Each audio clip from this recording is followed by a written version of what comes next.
সেখানে দেওয়া হয়েছে। এটা হলো প্রথম মূল বক্তব্য। তো ঠিক আছে, কিন্তু তারা সঠিকভাবে পরিষেবা দিতে পারেনি। সুতরাং গভর্নমেন্ট ট্রাই করেছিল মানুষের কাছে পরিষেবা প্রদানে, এবং তাদেরকে কিন্তু দেখা গেল তারা যে উদ্দেশ্যে আনা হয়েছিল সেই উদ্দেশ্য আমাদের গ্রাহকদের লাভ হয়নি। সেই জন্য এখন আমরা এটার দায়িত্ব নিজে নিয়ে নিচ্ছি। আমার আপিল এই 10টা subdivision, including all subdivision, 79 subdivision, বিধানসভায় বলেছি। আমরা যারা বিধানসভা কভার করেন তারা শুনেছিলেন, আমি বলছিলাম কিছু একটা করতে যাচ্ছি, এর বেশি কিছু বলবো না। আপনারা যারা কভার করেছেন বিধানসভা তারা শুনেছেন। আমি বলছি ফিটকো সম্বন্ধে আমরা কিছু চিন্তা করছি, কিন্তু কি করছি সেদিন সরাসরি কিছু বলিনি। শুধু আর বেশি জানতে চাইবেন না এই কথা বলে আমি সেখানে বলেছিলাম। এবং আমার এখন অ্যাপিল সারা রাজ্যে যারা বিদ্যুৎ গ্রাহক, বৈধ বিদ্যুৎ গ্রাহক এবং যারা বিদ্যুৎ ব্যবহার করছেন তাদের কাছে আমার অ্যাপিল, বিদ্যুৎ এমন একটা বিষয় যে মোবাইল ফোনে সবগুলো বন্ধ হয়ে যাবে যদি চার্জ না থাকে। এটা অত্যন্ত জরুরি পরিষেবা। এর মতো চ্যালেঞ্জিং ডিপার্টমেন্ট সারা ভারতবর্ষে, এমন চ্যালেঞ্জিং ডিপার্টমেন্ট কিন্তু বিদ্যুৎ দপ্তরের মতো নেই। তো আমার অ্যাপিল, যারা বিদ্যুৎ ব্যবহার করছেন পরিষেবা আমরা আপ্রাণ চেষ্টা করব জনগণের সাহায্যে সঠিক পরিষেবা দেওয়ার জন্য। আপনারা দেখেছেন এই ফ্লাডেও আমরা যতটুকু সম্ভব আমরা বিদ্যুৎ পরিষেবা দেওয়ার চেষ্টা। যদিও আমাদের বিদ্যুৎ পরিষেবা আপনার শুনলে আশ্চর্য হবেন। টিএসইসিএল, টিপিসিএল, টিপিজিএল এন্ড টেডা আমাদের প্রাথমিক ক্ষয়ক্ষতির পরিমাণ 693 কোটি। 693 কোটি টাকা আমাদের লস। আপনারা জানেন 3599 কিলোমিটার পরিবাহী লাইন নষ্ট হয়ে গেছে, 5397টা বিদ্যুতের খুঁটি ভেঙে গেছে, 2616টা ডিস্ট্রিবিউশন ট্রান্সফরমার নষ্ট হয়ে গেছে, 5টি পাওয়ার ট্রান্সফরমার নষ্ট হয়ে গেছে, 75 কিলোমিটার ইউজি কেবল নষ্ট হয়ে গেছে, 8337 কিলোমিটার এলটেপ কেবল নষ্ট হয়ে গেছে, 12টি আইটি ইনফ্রা নষ্ট হয়ে গেছে, 2730 কিলোমিটার পিভিসি ক্ষতি হয়েছে। তারপরেও আমাদের বিদ্যুৎ কর্মীরা আপ্রাণ পরিশ্রম করে এই রাজ্যের বিদ্যুৎ পরিষেবা চালানোর চেষ্টা করেছে, এবং অনেক জায়গা থেকে আমরা এদেরকে উৎসাহিত করেছে বিদ্যুৎ পরিষেবা দেওয়ার আপ্রাণ চেষ্টা, এত ফ্লাডেও, এত ক্ষতির পরেও। তো আশা করি আমরা এই 10টা সাবডিভিশনেও আমাদের বিদ্যুৎ পরিষেবা আমাদের নিগম দিতে পারবে, এটা আমার বিশ্বাস। আমরা তাদের পাশে আছি, আমরা অ্যাপ্রিসিয়েট করেছি। আমার সেক্রেটারি মহোদয় বাম দিকে আছেন, ডান দিকে রয়েছেন ডুগরা সাহেব, এবং এই ফ্লাডের সময় তারা যে কাজ দেখিয়েছে তাদেরকে আমরা অ্যাপ্রিসিয়েশন দেওয়ার চিন্তা ভাবনা করছি। আশা করি 5-7 দিনের মধ্যে তাদের অ্যাপ্রিসিয়েশন, পয়সা দিয়ে তাদের মূল্যায়ন করা যাবে না, কিন্তু অ্যাপ্রিসিয়েশন আমরা কিছু একটা করতে যাচ্ছি।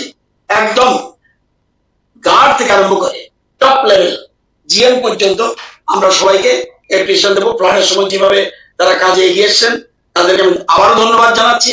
এবং যারা বিদ্যুৎ গ্রাহক সারা রাজ্যে তাদেরকে অনুরোধ করবো, বৈধ গ্রাহক যারা রয়েছেন এবং বিদ্যুৎ বিল সবাই দেওয়ার জন্য এবং পরিষেবা বিকৃত যাতে না হয় সেদিকে লক্ষ্য রাখবো। যদি বিল না দেন বৈধ গ্রাহকদের কিন্তু ক্ষতি হয়। সুতরাং বৈধ গ্রাহক যারা তারাও আপনারা এই ব্যাপারে সচ্ছল হবেন, মোটেই বুক লাইন টানবেন না। এটা আমার ব্যক্তিগত অনুরোধ, আমার নিগমের অনুরোধ, আমার রাজ্য সরকারের মুখ্যমন্ত্রী থেকে আরম্ভ করে আমাদের পুরো মন্ত্রিসভার অনুরোধ, আপনারা বুক লাইন টানবেন না। আমরা পরিষেবা যথাসাধ্য দেওয়ার চেষ্টা করব, আশা করি ভালোই পাবে। আজকের এই কথাগুলি বলার জন্যই আমরা যে ফ্র্যাঞ্চাইজিটাকে বাদ দিয়ে আমরা যে টেক আপ করলাম, এই জিনিসটা তথ্যটা আপনাদের জানিয়ে রাখার জন্যই আজকে প্রেস কনফারেন্স।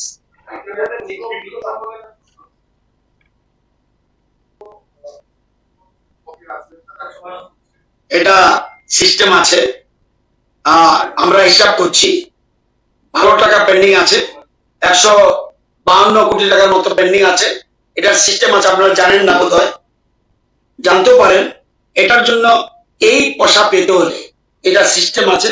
বিদ্যুৎ নয়াদিল্লিতে একটা কোর্ট আছে, সেই কোর্টের নাম হলো national company law appellate tribunal, সেখানে করতে হয়। এখানে আমি ইচ্ছা করলে হাইকোর্টে গেলে হবে না, আমি লোয়ার কোর্টে গেলে হবে না। কোম্পানি ল অ্যাপিলেট ট্রাইব্যুনাল, এই কোম্পানিগুলির সাথে কোন সংস্থার কোনো বিরোধ থাকলে ওইখানে সমাপ্তি হয় সেটা। এর মধ্যে অবশ্য আমরা যে ব্যাংক গ্যারান্টি ছিল 12 কোটি, এটা আমাদের আজকে চেক আপ করে নিয়েছি। 12 কোটি আমরা নিয়ে নিয়েছি, 12 কোটি টাকা ছিল তাদের ব্যাংক গ্যারান্টি। এটা আজকে আমরা আমাদের ইসিএল এর আমাদের ক্যাশে নিয়ে এসেছি।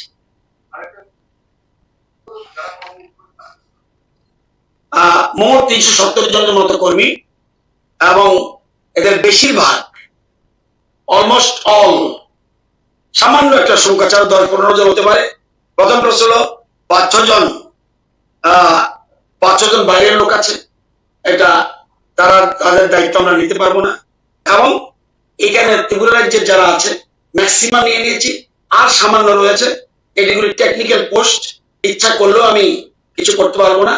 এখানে যারা বিদ্যুৎ বিল সংগ্রহ করে তাদেরকে আমরা সাথে নিয়ে নেব, প্লাস অন্যান্য লাইন মেনটেনমেন্ট যারা আছে এগুলো আমরা নিয়ে নিয়েছি, প্লাস সামান্য কিছু আছে তার টেকনিক্যাল, এটা খুবই কম 10-15 জন হতে পারে। এটা আমরা ওদেরকে সেপারেট প্রভিশন করে কিভাবে নেওয়া যায় চিন্তা ভাবনা, একজনও ক্ষতিগ্রস্ত হবে না আমাদের রাজ্যে। এনিথিং মোর?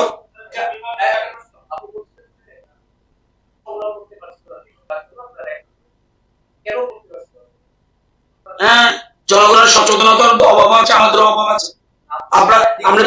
আপনি জাননি বিধানসভায় আমি বিধানসভা কতগুলি নাম বলেছিলাম, সিপিএম পলিটিক্যাল পার্টির বলেছিলাম, পার্টি রাজনৈতিক দল তাদের পার্টি ছিল। আপনারা সিস্টেম না দিলে কাকা কথা, কত ওয়ার্নিং দিই, শুধু কেটে দিলে অনেকের বাড়ি আগরতলা অন্ধকার চলে যাবে। চান আপনি এরকম? আগরতলা চলে যাবে, আগরতলা চলে যাবে অন্ধকারে। আপনাদের এখানে অনেক আছে, নাম বলবো না, কষ্ট পাবেন, এগুলি না কষ্ট করলে ভালো।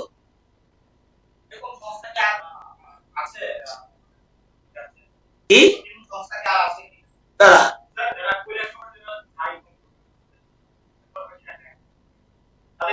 তাদেরকে ওয়ার্নিং দিয়ে দিয়েছি, তারাও যদি সঠিকভাবে না দেয় আর কিছু বলবো না, 1-1.5 মাসের মধ্যে বুঝতে পারবেন। এটা মনে রাখবেন, আইনি ব্যাপার দেখতে হবে।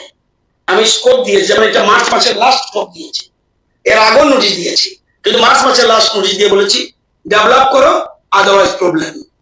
সেখানেও যদি এরকম করে পরিষেবা আমরা দেখবো, পরিষেবা যদি সঠিকভাবে না পাই চলে যেতে হবে। এটা এগ্রিমেন্ট, আমি খুশি করার জন্য তাদেরকে রাখতে পারবো না। তবে আমি এই জন্যই বলেছি, ঠিকই বলেছেন আপনি যে আমরা কাটি না কেন, কিছু কাটা অনেক এবং গুড নাম্বারস, আমি লাইন কাট দিয়া হোক গুড নাম্বারস। আমার কাছে এই মুহূর্তে তথ্য নেই, কিন্তু বহু জনের লাইন কেটে দিয়েছি, আগামী দিনের সংখ্যা বাড়ি যাবে। এই জন্য অ্যাপিল করলাম ডেমোক্রেটিক সিস্টেমে, কোনো হোমজিক্যালি কিছু করা উচিত না। আমি সেই জন্য বলছি ওই প্রশ্নগুলি না আসলে ভালো। তো আমরা চেষ্টা করছি হুক লাইন যাতে বন্ধ হয়, সে চেষ্টা করছি। এবং এটা শুধু একার কাজ না, গভর্নমেন্ট একা পারবে না। এই যে ফ্ল্যাট কি গভর্নমেন্ট একা পারবে? সমস্ত মানুষ নেমে এসছে, সবাই সাহায্যের হাত বাড়াচ্ছে। সেই জন্য কিন্তু আমরা অনেকটা চেষ্টা করতে পারছি। তো এই ক্ষেত্রেও আপনাদেরও, বিশেষ করে সাংবাদিকত্ব গণতন্ত্রের চতুর্থ স্তম্ভ, আমরা যেমন, হ্যাঁ, আমাদের ত্রুটি নেই বলবো না, আমি দায়িত্ব নিয়ে বলছি, ত্রুটি নেই বলবো না, স্কোপ দেওয়া হচ্ছে। কিন্তু এরপর তো গভর্নমেন্ট টিএসসিসিএল স্ট্রং স্টেপ নেবে। আমরা আপনাদের সহযোগিতা চাই, সকলের সহযোগিতা চাই। এটা আমার মনে হয়েছে এটা নিগম ভালো সিদ্ধান্ত নিয়েছে।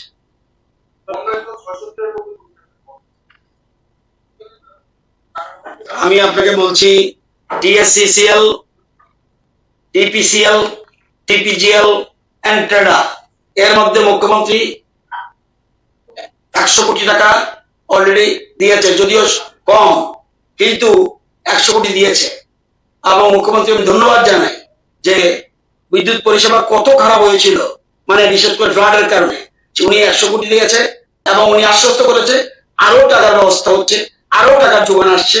নিশ্চয়ই প্রয়োজনীয় টাইম টু টাইম আমরা এটা নিয়ে দাঁড়াতে হবে। আপনারা জানেন যে আমাদের ডম্বুর এত বছর কোনোদিন নষ্ট হয়নি, এবারে ফ্লাডে খুব আমাদের ফ্লাডে উঁচা উঁচুতে এফেক্ট হয়ে গেছে।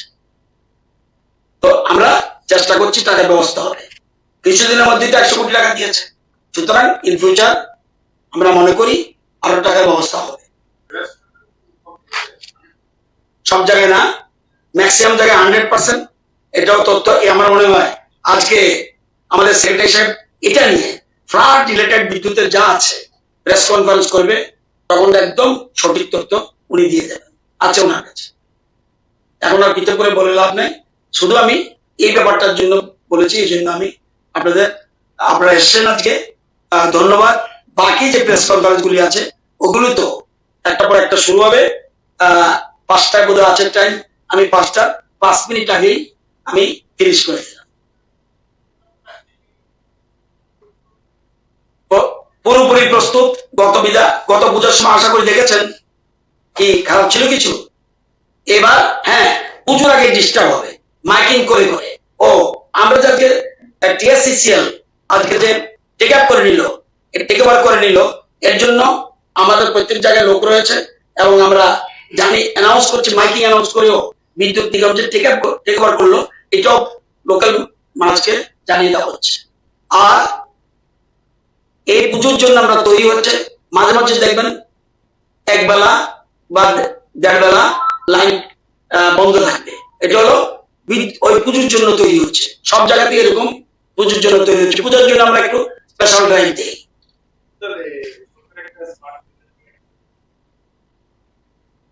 এটা সেক্রেটারি সাহেবকে বলবেন, তখন বলে দেবেন। ওকে, সকলকে ধন্যবাদ।